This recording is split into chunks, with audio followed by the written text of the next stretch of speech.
बिस्मिल्लाहिर्रहमानिर्रहीम। अभी हम स्टार्ट करने लगे हैं कर्व्स जो हम कर रहे थे। पहले से हम स्टार्ट कर रहे थे, फिर हम कुछ वेरिएबल्स करते हैं। ठीक है, वेरिएबल्स भी हो जाते हैं, जैसे कि अभी हम रेजिस्टेंस, प्रेशर फ्लो, ये वेरिएबल्स चेंज कैसे होते हैं, हमने ये चीज़ें देखी है। ठीक है, अब इसमें कैसे है कि रेजिस्टेंस और प्रेशर फ्लो, सबसे पहले जो है ना हमने ये देखना है कि कैपिलरीज में जो है ना, कैपिलरीज उनकी हाईएस्ट क्रॉस सेक्शनल एरिया होती है। ठीक है, हाईएस्ट क्रॉस सेक्शनल एरिया सही। एंड दूसरा ये है कि इनकी लो फ्लो वेलोसिटी होती है, लो फ्लो वेलोसिटी।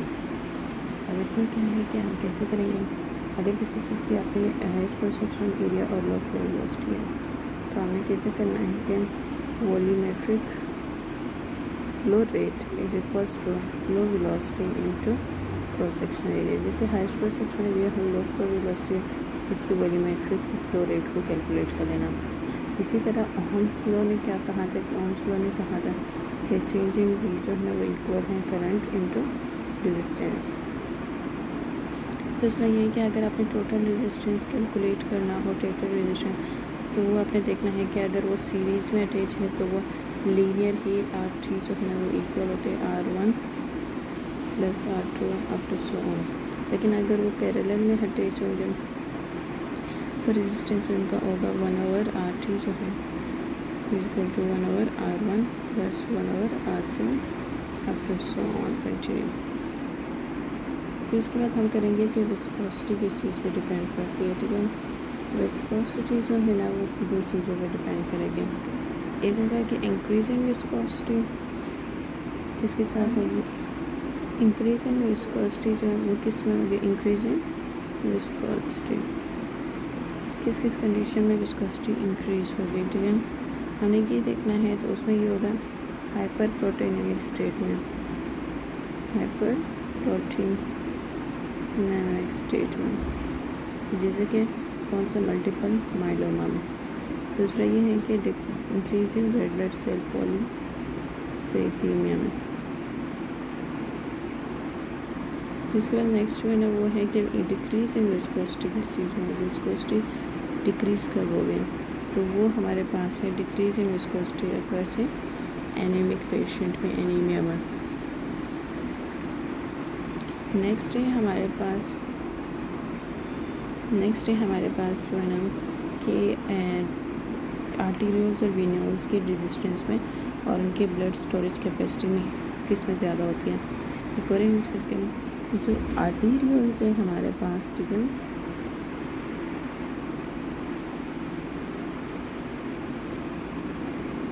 दिस आर्टीरियोल्स, ठीक है, इनका ये है कि आर्टीरियोल्स के बारे में ये है कि they account for most of the total resistance जो है ना, वो टोटल रेजिस्टेंस जो है ना हमें वेन्स, टोटल पेरिफेरल रेजिस्टेंस जो है ना वो वेन्स और आर्टरी दोनों की होती है। लेकिन most of the account for most of total peripheral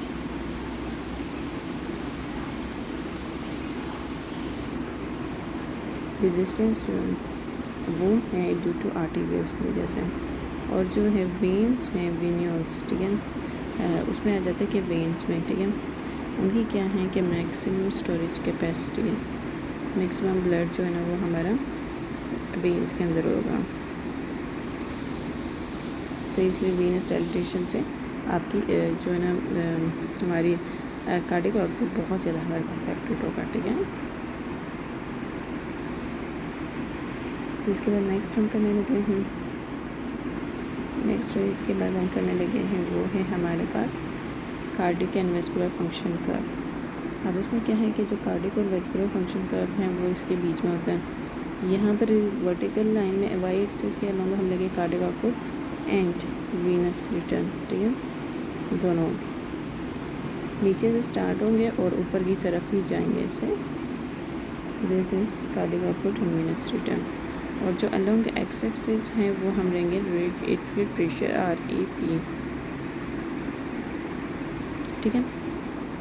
अब उसमें से हमने इसको कैसे लेना है कि जो कार्डिक फंक्शन कर्व हैं वो विद RAP के साथ जो है वो कार्डिक आउटपुट इंक्रीज़ होगी, लेकिन एक लिमिट तक, फिर फर्दर राइट RAP आप इंक्रीज़ करवाते जाओगे तो आपका कार्डिक आउटपुट अफेक्टेड नहीं होगा, तो कोई लाइन नहीं आएगी। लेकिन वीनस रिटर्न जो है ना वो एक मैक्सिमम पॉइंट पे होंगे, ठीक है, और फिर उसके बाद that will decrease with RAP and touches the baseline at the point of intersection. इस पॉइंट पे ये है, ये पॉइंट ऑफ इंटरसेक्शन ये है कि हमने सर्कुलेटरी सिस्टम को हमने सपोज़ किया है कि जो हमारा सर्कुलेटरी सिस्टम है severe cardiovascular system is a close system. तो जितना वेनस रिटर्न आएगा वो पूरा का पूरा कार्डिक आउटपुट में जाएगा, कोई वेस्ट नहीं होगा। सही, क्योंकि हमारे सर्कुलेटरी सिस्टम जो है ना वो एक क्लोज सिस्टम है। सही, that's why at the point, जिस पॉइंट को, इस पॉइंट को हम कहेंगे एट दिस पॉइंट, इस पॉइंट को हम कहेंगे, ये जो पॉइंट है, ठीक है,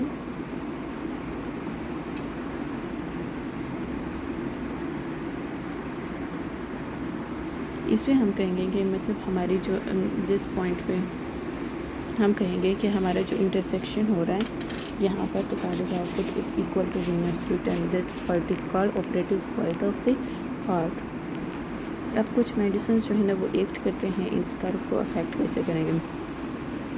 सबसे पहले हम करेंगे आइनोट्रोपिक एजेंट, बहुत ज़्यादा यूज़ किया, ये नाम बहुत ज़्यादा हमने सुना है, ठीक है, आइनोट्रोपी। सो इन आइनोट्रोपी हम कहेंगे कि इनका इफेक्ट कैसे हो जाता है। ये क्या करते हैं कि चेंज इन कॉन्ट्रैक्टिलिटी चेंज करवा देते हैं, चेंज इन कॉन्ट्रैक्टिलिटी, जिसकी वजह से अल्टर्ड होंगे स्ट्रोक वॉल्यूम, और फर्दर ये जो ना काज करवाते हैं, अल्टर करवा देते हैं, चेंज करवा देते हैं किस चीज़ को, cardiac output and vascular resistance, ठीक है, and this is and plus right atrial pressure.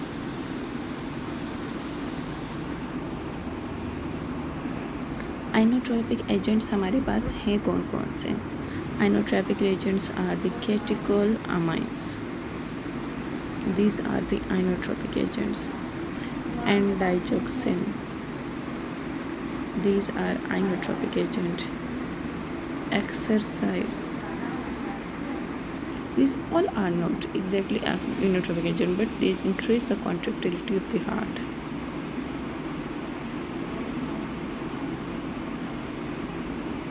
These all having a inotropic effect, positive effect over the heart.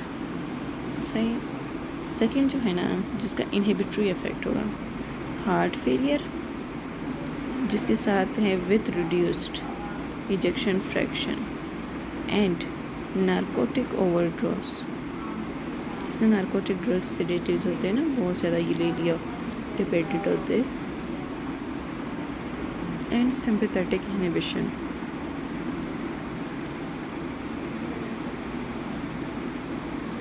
These all are having a negative effects.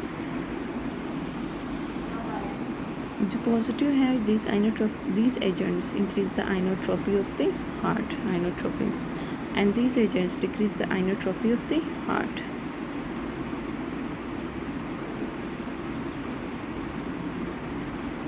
सही, अब इसमें कैसे increase और decrease होंगे, curve पे कैसे हम देखेंगे कि कर्व पे कैसे अफेक्टेड होंगे, ठीक है, हम देखेंगे कर्व पे कि हमारा कर्व जो है ना अगर पॉजिटिव इफेक्ट हो, सारे पॉजिटिव, अगर कैटेकोलअमाइन ज़्यादा रिलीज़ हो रहे हो, सिंपैथेटिक सिस्टम एक्टिवेट हो रहा हो, या तो उसने डाइजॉक्सिन मेडिसिन ले रही, ड्रग्स ले ली, या उसने एक्सरसाइज किया, तो उनका कार्डिक आउटपुट तो यहाँ से स्टार्ट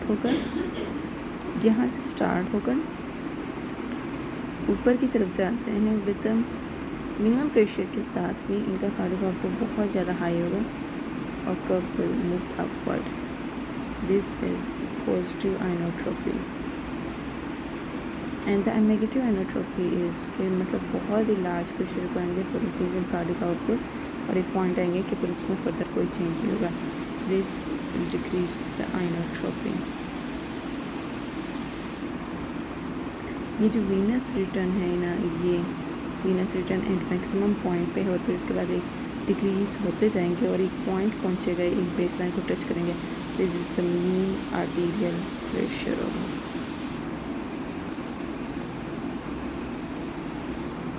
अब हम नेक्स्ट देखते हैं कि वीनस रिटर्न कैसे अफेक्ट करेंगे। ठीक है, वीनस रिटर्न क्या असरात है, ये क्या करते हैं, ये चेंज करता है सर्कुलेटरी वॉल्यूम को। चेंजेस इन वॉल्यूम, जो सर्कुलेटरी वॉल्यूम है उसको चेंज करता है, जिसकी वजह से RAP अल्टर होगा and then it alters the stroke volume SV and changing cardiac output. Those having a positive effect on the venous return are the positive effects and fluid infusion, कुछ ज़्यादा fluid आपने उसको IV दे दिया और total power and nutrition पे depend कर रहे हो, बहुत ज़्यादा इन्फ्यूजन, और सिंपैथेटिक एक्टिविटी जो है ना वो स्टिमुलेट हो गया, फाइट और फ्लाइट रिस्पॉन्सेज उनका एक्टिवेट हो गया। तो इन दो का जो है ना पॉजिटिव इफेक्ट होता है on the venous return. But acute haemorrhages, blood loss बहुत ज़्यादा हो गया, चाहे वो क्लोज्ड हेमोरेजेस हो या ओपन होगा या क्लोज्ड हो, एंड स्पाइनल एनेस्थीसिया देता है तो स्पाइनल हाइपोटेंशन इससे होती है, तो स्पाइनल एनेस्थीसिया दिया, इससे क्या होगा, इसका नेगेटिव इफेक्ट होगा। ठीक है, अब ये कर्व को कैसे अफेक्ट करेंगे। कर्व में जब हम देखेंगे ना, तो कर्व में हम ये देखेंगे कि जो हमारे पास है वो वीनस फ्लूइड इन्फ्यूजन और सिंपैथेटिक एक्टिविटी में उसका वीनस रिटर्न का स्टार्टिंग पॉइंट ये होगा, जिसका फ्लूइड आपने दिया हो या तो फ्लूइड इन्फ्यूजन, तो फिर उनका स्टार्टिंग पॉइंट ये होगा, और ये आएंगे नीचे की तरह और ये इंटरसेक्ट करेंगे, क्रॉस करेंगे नॉर्मल जो कर्व को एट दिस पॉइंट में। ठीक है, तो point of operating point of the heart ये होगा और then it will touch the baseline at this point, तो मतलब इसका जो है प्रेशर जो है वो हाई रहेगा। लेकिन जिसमें हेमोरेजेस होंगे, ब्लड लॉस होंगे, तो उसका पहले से वीनस रिटर्न भी कम होगा। दूसरा ये कि पॉइंट पे इंटरसेक्ट, एक लोअर पॉइंट पे इंटरसेक्ट करेंगे तो ऑपरेटिंग पॉइंट इसका थोड़ा सा लो होगा और फिर उसके बाद ये आएंगे बेस लाइन को टच करेंगे eight this point, which means that's mean arterial pressure is low. ठीक है, मीन आर्टीरियल प्रेशर लो होगा, तो ये इस तरह अफेक्टेड करेंगे। अब जब हमने पेशेंट को दिया है कि टोटल पेरिफेरल रेजिस्टेंस जो है ना वो कैसे अफेक्टेड, उनके कैसे असरात होते हैं। ठीक है, टोटल पेरिफेरल रेजिस्टेंस, इसमें आते हैं टोटल पेरिफेरल रेजिस्टेंस में आ जाते हैं change in total peripheral resistance, जो कि अल्टर करेंगे कार्डियक आउटपुट को। टोटल पेरिफेरल रेजिस्टेंस जो है ना मेनली ड्यू टू किसकी वजह से होता है, आर्टीरियल्स की वजह से होता है। But change in REP unpredictable, कि इनका क्या इफ़ेक्ट होगा। अब इसमें क्या है कि कौन कौन से मेडिसिन हम देते हैं, कुछ हमारे पास है जैसे कि टोटल पेरिफेरल रेजिस्टेंस, वेजोप्रेसर्स जो है ना, वेजोप्रेसर, इनका पॉजिटिव इफेक्ट होता है ओवर द टोटल रेजिस्टेंस की रोज़ फर्दर कंस्ट्रक्ट कर रहे हैं। लेकिन एक्सरसाइज जो है ना एंड AV शंट जिसका बनाओ, शंटिंग हो रही हो जहाँ पर, तो उनका टोटल पेरिफेरल रेजिस्टेंस कम होगा, क्योंकि उसमें आर्टीरियल्स में मैक्सिमम टोटल पेरिफेरल रेजिस्टेंस होती है, तो आर्टीरियल्स को क्रॉस कर देते हैं, एट्रियोवीनस शंटिंग वजह बन जाती है, तो this will decrease the total peripheral resistance. अब हमने टोटल पेरिफेरल रेजिस्टेंस में हमने कहा था कि ये जो पॉइंट ऑफ इंटरसेक्शन है ना, दिस आर एक ये पॉइंट ऑफ इंटरसेक्शन है और एक वो पॉइंट ऑफ व्यू, इसकी वजह से ये होगा कि ये पॉइंट ऑफ इंटरसेक्शन में टोटल पेरिफेरल रेजिस्टेंस इनकी अफेक्टेड होगी। अब इसमें क्या है कि हमने कहा था कि पेशेंट को अगर आइनोट्रोपिक एजेंट्स वो वाले नेगेटिव आइनोट्रोपी दे दे जो कि डिक्रीज़ करें, और दूसरा ये कि उसका हेमोरेजेस और ब्लड लॉसेस की वजह से ब्लड वीनस रिटर्न भी डिक्रीज़ हो, तो वो इस पॉइंट पर क्रॉस करेंगे, तो उनका टोटल पेरिफेरल रेजिस्टेंस जो है ना वो डिक्रीज़ होगा। सही। और अगर पेशेंट को हमने पॉजिटिव आइनोट्रोपिक एजेंट ये वाले पॉजिटिव आइनोट्रोपी दिया, दूसरा ये कि उनका फ्लूइड इन्फ्यूजन भी करवा दिया, तो वो क्रॉस कर रहे हैं एट दिस पॉइंट, तो इनका टोटल पेरिफेरल रेजिस्टेंस जो है पॉइंट ऑफ इंटरसेक्शन वो ये है। ठीक है, अब हमने यहाँ तक ये कर्व कर लिया। These changes all occurs in tandems and may be reinforcing भी हो गए। एक्सरसाइज जो इंक्रीज़ करते हैं आइनोट्रोपिक को, लेकिन डिक्रीज़ करते टोटल पेरिफेरल रेजिस्टेंस को। अब जैसे कि कुछ टेंडम भी होते हैं चेंजेस। फॉर एग्जांपल हमने एग्जांपल लेना है किस चीज़ का,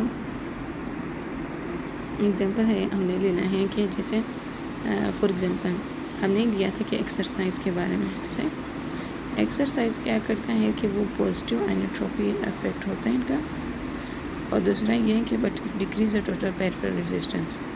सो in some total peripheral resistance, in some that will do degree maximize the cardiac output। और कंपनसेटरी जैसे कि कंपनसेटरी हार्ट फेलियर में, ठीक है, जिसमें डिक्रीज आइनोट्रोपी होती है,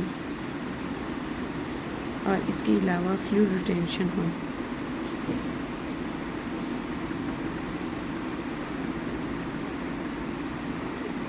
to increase the preload, or this will maintain the cardiac output।